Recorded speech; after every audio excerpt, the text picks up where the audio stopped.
congratulations. Thank you. When you were approached about this job and started thinking about all the firepower this team had, was tonight kind of an example of what you envisioned? Yeah, I would say that yes, it is somehow what I envision. Obviously, having many attacking-minded players on the field help, but as a coach, you have to always think also in the balance and how to control the game. So it's not about putting all the attacking players on the field. It's sometimes putting a good mix of guys that can control the tempo, that can manage the possession, but also that can defend in the few moments that we are exposed on the back. So I think all of that combined is what gave us today the 3 points. Gonzalo, you hinted that Luis Araujo might be, have something like what he had up his sleeve tonight. What can you say about that play and just generally what he did for the team tonight? It was amazing. It was amazing because it's something that we prepared. We talk about Brooks Lennon being a little bit deeper, creating those spaces for Luis Araujo when their wing back jumps on him. And he was isolated in that little pocket, and that's where he can show what he can bring to the team, which is explosive player that can go on the dribble and obviously coming inside to take shots, but also I think he can pass the ball in behind at times. He did a couple times, and I think he's a very dangerous player that is going to score many goals for this franchise.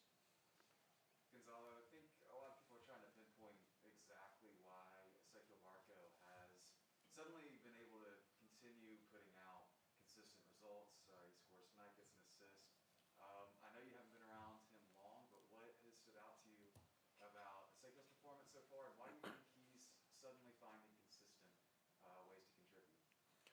Well, we have to remember that he still is a young player. He came into the league, I think, 17 or 18 years old, and he's been progressing. He's been evolving. He's more mature now, and I think he's also very hungry. And that's one of the key factors that I can identify as important for his performance, because I watch every session.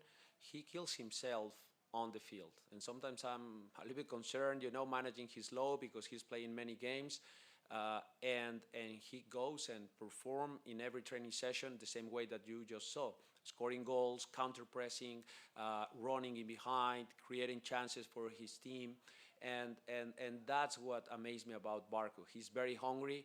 I think he has a very high ceiling. I don't think we are still seeing the best Barco, but what we are seeing just now is very good.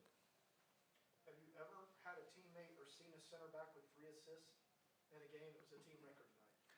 Yes, it is a team record. We are very happy for Alan Franco.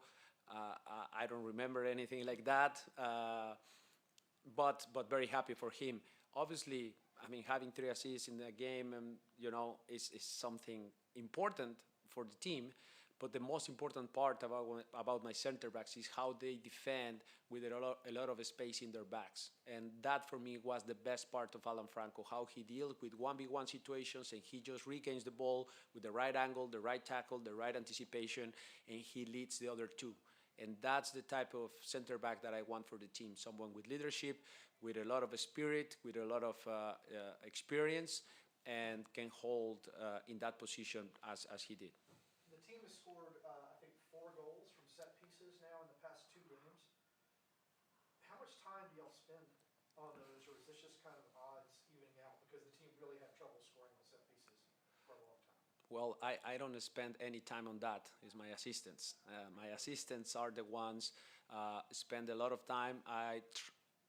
As a coach, I try to give autonomy to my assistants. So I don't get involved in those set pieces. Obviously, I have my opinions and some ideas, but it's them who plan the different plays that we can do in set pieces, and they are the ones that train with the team on the field. So you can see a little bit of that. I think it's also the performance of the players, how they identify certain plays that we didn't even train. But because we are giving them options, I think they are able to find those opportunities to score in set pieces. The second goal, was that one that the assistant coaches had worked on, or was that an example of the players identifying something? Ask my assistants.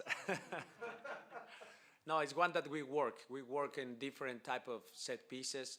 not exactly for this game, but maybe the last game, we've been working in different options, a couple from the far post, how to isolate a player there, a couple from in swing, like the one you just saw last game with Barco swinging in the ball, and it ended up being an own goal. But those type of swing balls, those are the ones we want to hit. But obviously the far post, I mean, there are many options in set pieces, and they just train many of those options. Gonzalo, how do you evaluate the way that midfield played today without Santiago Sosa? It seemed like it took about a half hour before the team kind of really settled in and was able to kind of take over the game from a tactical perspective. Yes, that's a very good question. That means you know about football, because center mids are very important, are pivotal for what I just said. The management of the tempo and how to control the game. I felt that Rosero was very good. The instructions for Rosero was, yes, help us in the build-up, but after that, stay and hold the middle, just like Sosa does all the time. Now you are the one is doing that. And then Marcelino, a little bit more freedom to interchange positions with Barco, with Joseph in between the lines, but then defensively he was also recovering as a double pivot. So kudos to those two, because they did a fantastic job. I felt that when we made the subs with Mo and Tyler Wolff in those positions, they did the same. I love Mo's intensity when he's in the 1v1 challenges. He wins those duels, and then he's able to play forward. Tyler Wolff, you just saw the fantastic play he did when he turned and faced forward and he's passing the ball. And Tyler, I think, is one of those players that surprised me when I just first arrived, because he's a young, talented player that can turn into a very good and important player for this franchise if he wants to.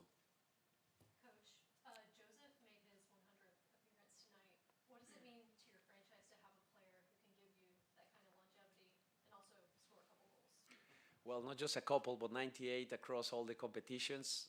We're very happy for Joseph's numbers, but I'm very happy for the heart that he puts on the field. He's a team guy. He's a guy that is crazy for winning titles with this franchise. And that's what I love from the leaders of this team, whether it's Brad, whether it's Joseph. They all want to succeed with this club because they love the club. And Joseph, having 100 games with this club in MLS, is just another remarkable stat for his amazing career in MLS, and I'm very happy for him. He's been fantastic since I am here, and I think the best for Joseph is just coming. Gonzalo, buenas noches, felicidades por el triunfo. Y bueno, ¿qué es lo que más resaltas del partido de esta noche? ¿Qué resalto? La consistencia en el manejo del juego. Creo que es algo que había sido un poco inestable durante el torneo para estos chicos, y hemos conseguido tener partidos más sólidos los 90 minutos. Quizás un poco menos que el pasado, porque el primer tiempo hubo un momento que perdimos el control, pero creo que esa consistencia en el volumen de juego o en la forma de atacar constantemente, creo que es lo que nos dio una victoria importante para sumar y estar en la línea de los playoffs. Otra pregunta, y bueno, acerca de Jürgen Damm y también Cubo Torres. Bueno, creo que aquí hay mucho mexicano en el estado de Georgia, y bueno, se ilusionaban, ¿no? Al pensar que llegaban a la etapa final, y ahora contigo también como un tercer mexicano en el equipo. ¿Qué les está haciendo falta a ellos para tener más minutos? No, simplemente que hay competencia en el equipo. Creo que Brooks Lennon ha hecho un gran trabajo ahí como carrilero. No sé si Jürgen sea un carrilero, creo que es mucho más un extremo, pero en la forma como jugamos, Jürgen tiene oportunidades de jugar ahí. Hoy lo hizo muy bien, estuve muy contento con su rendimiento, estirando al equipo sobre todo, haciendo sus carreras a la espalda. Por poco tiene una chance de gol que creo que tendría que haber tirado, continuar su carrera hacia su pierna derecha, pero muy contento con lo que está haciendo Jürgen.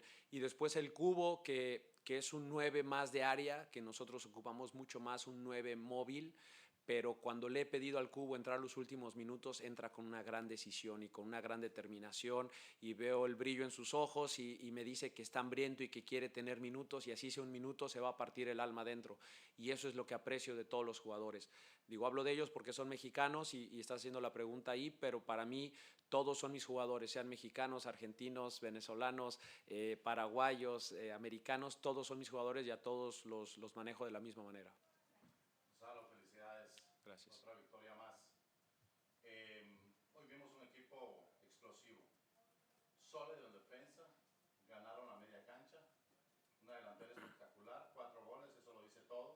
¿Qué más le falta a este equipo para que esté como tú quieres que esté? Me gustaría que creara más llegadas por posesión de pelota y no tanto por transición. Sí es verdad que, como dices, tenemos una gran explosividad y en los momentos que recuperamos somos muy, muy verticales y tenemos gente que puede desequilibrar, pero me gustaría más que llegáramos a zonas más profundas con base al movimiento de la pelota más rápido por el centro de la cancha, que movamos un poco más el balón en esas áreas y lleguemos a zonas más profundas y generemos de ese tipo de jugadas con más constancia. He visto una progresión y he visto que hoy mejoramos en eso, pero aún me falta que el equipo sea más sólido en esa parte. Hoy vimos dos variantes en el equipo. ¿Qué es lo que vamos a estar viendo constantemente o vas a hacer rotación? Claro, la de Sosa fue forzosa, obviamente, pero ¿eso es lo que vamos a ver en tus alineaciones en cada partido? No, espero simplemente poner al equipo que tenga las mayores probabilidades de ganar. Dentro de eso, obviamente, uno maneja que jugamos hoy miércoles y jugamos después el sábado y tengo que darle cierta rotación a los jugadores sin poner en riesgo los resultados o sin quedar muy débiles en alguno de los dos partidos. Entonces, mi trabajo es ir moviendo las piezas, pero algo que me importa mucho es que juegue quien juegue, el equipo se muestre con la misma identidad. Creo que eso es gran parte del éxito de un entrenador, es que no importa quién está en la cancha, el equipo se muestre con la misma idea futbolística. Y eso es algo que me ha gustado en estas pequeñas rotaciones que he hecho, algunas por necesidad, otros por manejo. Por ejemplo, el caso de Velo, que traté de manejar un poco también su carga, viene de una carga de viajes, de tensión, y ahora lo quise manejar, pero a la vez Jake Mulroney nos da mucho. Entonces esa rotación, que haya competencia en el equipo, nos viene muy bien.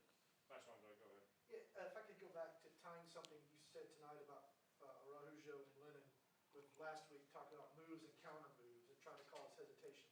Was that kind of the point of that tonight to make that wing back try to figure out, is Lennon now going to come up and cause him to hesitate just for a second to give Araujo the space to go around?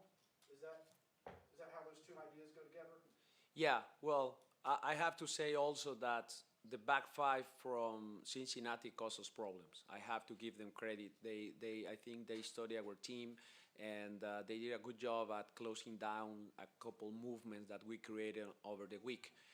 But at the same time, we talk about that possibility. I specifically told Brooks that if they play with a back five, try to stay a little bit deeper, so then the wing back engages Castillo, and then the duel for Araujo against Matarrita, that's the one we want.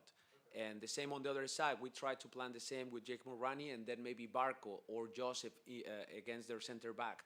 And those type of counter movements, at times I need more because too many players sometimes stay in behind, but no one comes to play, or vice versa. And we need to fine tune in a couple more movements, but overall very happy with what they did. Okay? Thanks, guys. Thank you. Thanks, Coach. Thank you.